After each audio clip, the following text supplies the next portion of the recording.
চিৰিয়াখানাত যুৱক নিখোজ হোৱা ঘটনাৰ ৰহস্য এতিয়া ফাদিল হৈছে। কিছুমান পূৰ্বে আমি দেখুৱাইছিলো আপোনালোকক।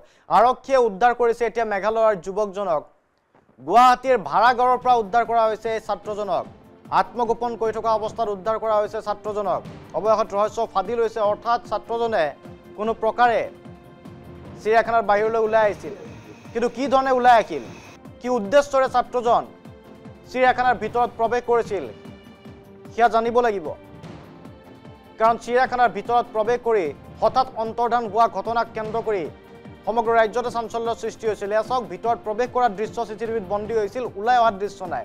কিন্তু ভিতৰত সোমোৱাৰ পাছত এই যুৱকজনৰ বেগটো পৰি আছিল জিৰাফ পইণ্টৰ ওচৰত। মুখত মাস্ক পিন্ধি আছিল, মাস্কখনো খুলি পেলাইছিল আৰু টুপিটোও পেলাই দিছিল কিছু দূৰতে। যেতিয়া চিৰিয়াখানাৰ সুৰক্ষাকৰ্মীয়ে প্ৰত্যক্ষ কৰিলে, হাহাকাৰ লাগিল যে যুৱকজনৰ লগত কি ঘটিল। এইজন যুৱকজনৰ এতিয়া দৃশ্য আৰক্ষী উদ্ধাৰ কৰাৰ পাছত পোহৰলৈ আহিছে, মুখত এতিয়া হাঁহি বিৰিঙিছে। আত্মগোপন কৰি আছিল ভাড়াঘৰ এটাত। স্বেচ্ছাই এই কাম সংঘটিত কৰিলে, কোনখন গেটেৰে পাৰ হৈ গ'ল, গোপন গেটৰ তথ্য জানে নেকি এইজন মেঘালয়ৰ যুৱকে, তেনেবোৰ প্ৰশ্নৰ উত্তৰ নিশ্চয়কৈ লাগিব। কিন্তু ডাঙৰ খবৰটো হৈছে আৰক্ষীৰ বাবে এইটো এক সফলতা।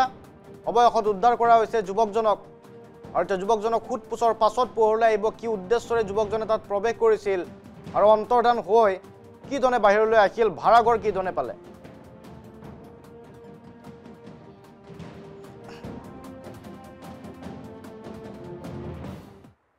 চিৰিয়াখানাত যুৱক নিখোজ হোৱা ঘটনাৰ ৰহস্য এতিয়া ফাদিল হৈছে। কিছুমান পূৰ্বে আমি দেখুৱাইছিলো আপোনালোকক।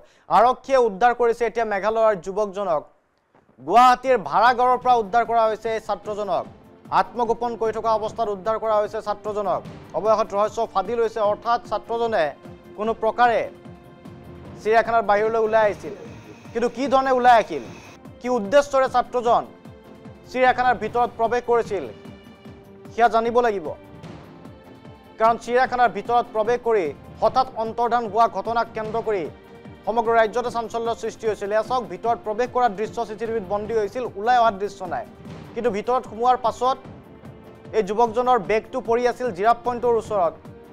মুখত মাস্ক পিন্ধি আছিল, মাস্কখনো খুলি পেলাইছিল আৰু টুপিটোও পেলাই দিছিল কিছু দূৰতে। যেতিয়া চিৰিয়াখানাৰ সুৰক্ষাকৰ্মীয়ে প্ৰত্যক্ষ কৰিলে, হাহাকাৰ লাগিল যে যুৱকজনৰ লগত কি ঘটিল।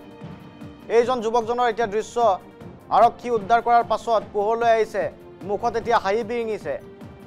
আত্মগোপন কৰি আছিল ভাড়াঘৰ এটাত।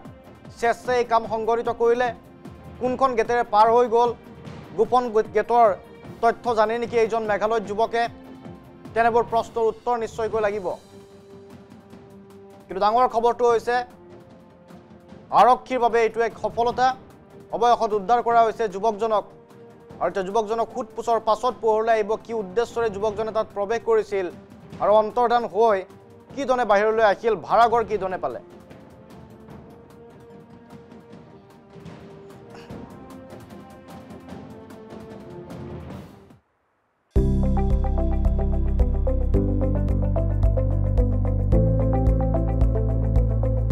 NB নিউজ, সহজ সৰল ভাষাত নৱভাৰতৰ কথা।